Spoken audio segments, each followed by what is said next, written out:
Bonjour à tous, donc bienvenue sur SVM6. Donc réponse à la question qui m'est posée par Nano01200 au sujet donc de la montée et descente d'un pantographe de locomotive. Donc Nano, bonjour.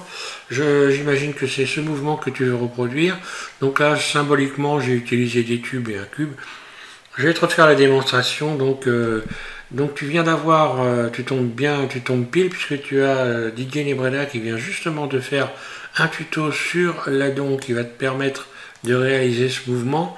Donc je vais te faire la démonstration quand même, mais tu iras sur son site voir parce que là je ne vais pas développer. Lui a développé un peu plus que moi. Donc ici dans les modificateurs, ici on a donc ici voilà un crochet ici, donc hook, crochet, qui permet d'accrocher les objets ou des différentes parties d'un objet à un autre objet, ce qui fait que voilà, on peut obtenir très facilement ce mouvement-là. Moi, il n'y a pas longtemps que je connais ça, puisque je l'ai découvert alors, je m'en suis servi il y a très longtemps, je l'ai redécouvert, on va dire. Et donc également, tu as donc la chaîne de Nadagalou, donc David de la chaîne Nadagalou, qui fait des tutos justement sur ce type de mouvement-là, et donc il vient de réaliser un tuto au sujet de l'animation d'une corde sur une grue médiévale. Donc, je vais te faire cette démonstration. Je repasse sur donc une autre fenêtre de Blender. Voilà, c'est parti. Donc, symboliquement, je vais utiliser un cube, par exemple. Voilà. Donc, SY. Bon, d'ailleurs, je pourrais faire carrément SY contrôle, voilà. Je recommence, SY contrôle, voilà. Puis SZ, je l'aplatis.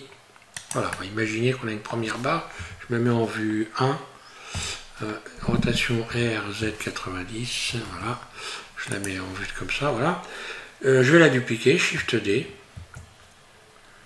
Voilà, je la déplace, puis rotation R, et voilà. Et je vais la mettre juste au bout ici. GX, voilà. Voilà. Je vais également créer la barre simuler la barre qui va au-dessus, là, donc je recommence. Shift D, je duplique ça.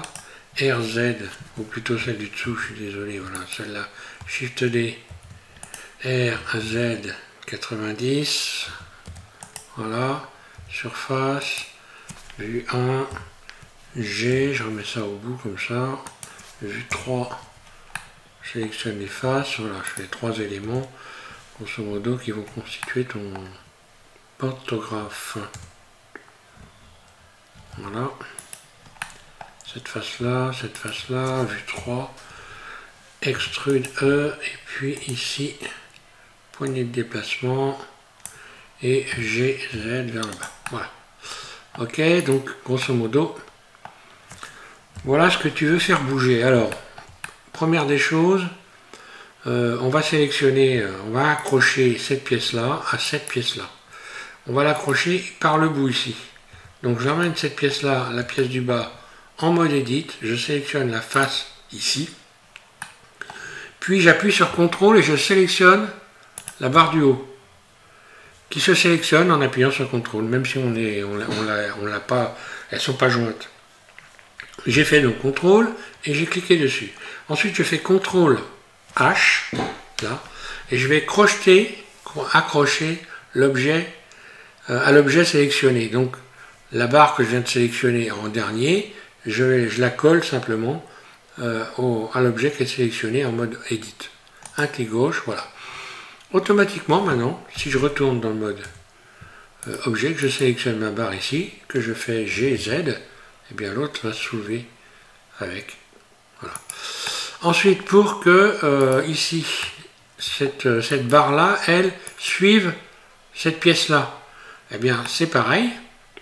Je vais sélectionner cette pièce-là, j'appuie sur la touche slash de mon pavé numérique, je passe en mode Edit, je sélectionne cette face, voilà, je rappuie sur la barre slash, puis ensuite j'appuie sur CTRL et je sélectionne en mode Edit, et je sélectionne cette barre là.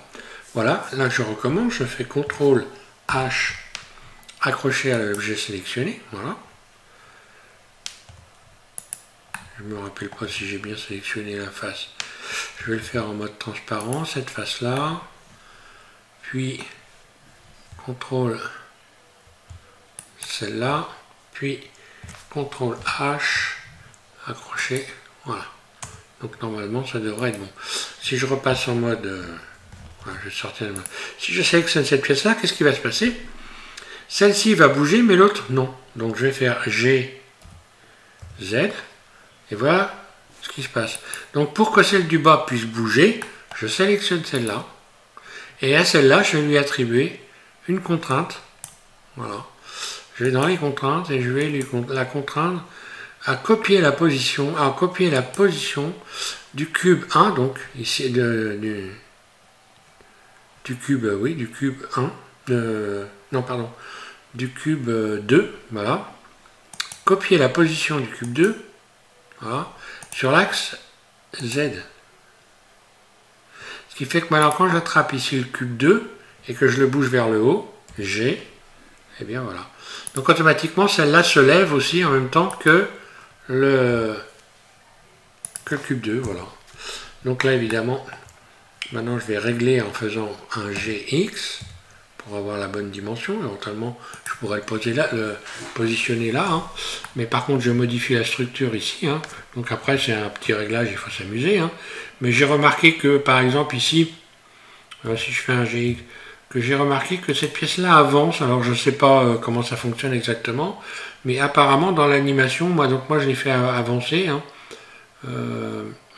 Voilà, donc pour l'animation je reviens ici, je reviens à 0, je vais sélectionner juste ici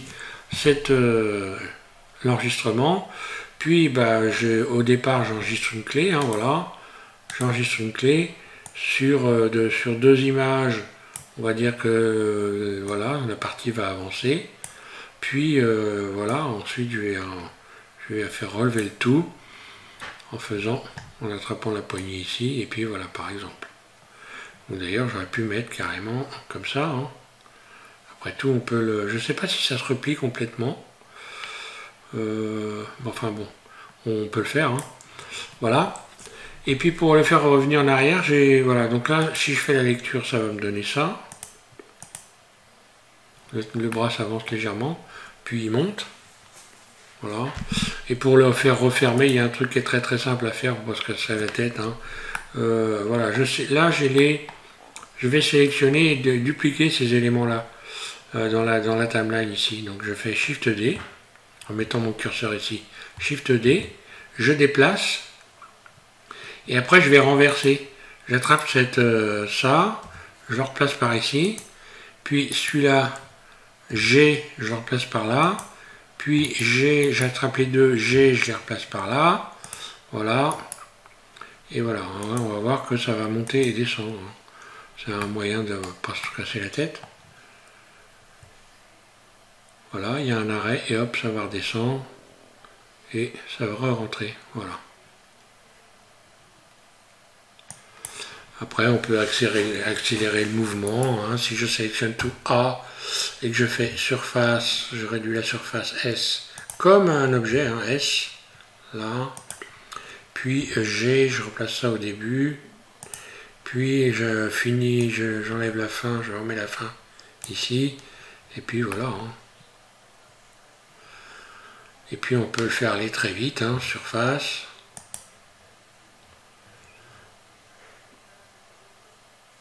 Surface, G,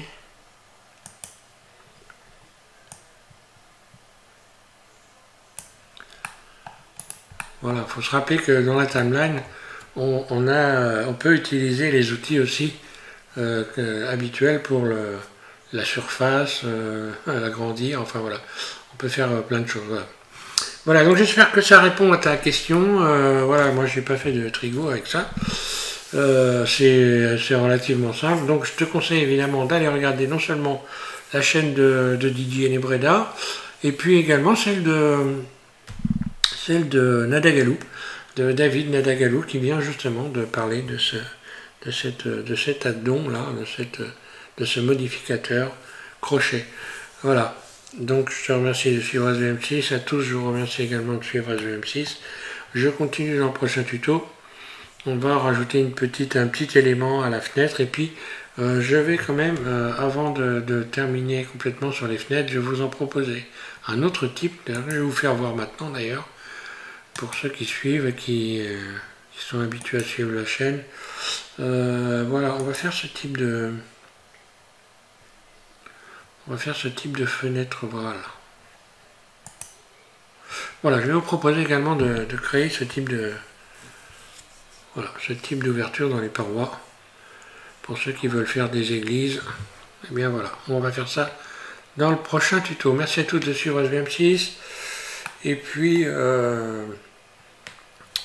voilà, amuse-toi bien avec ton photographe Nano. Merci.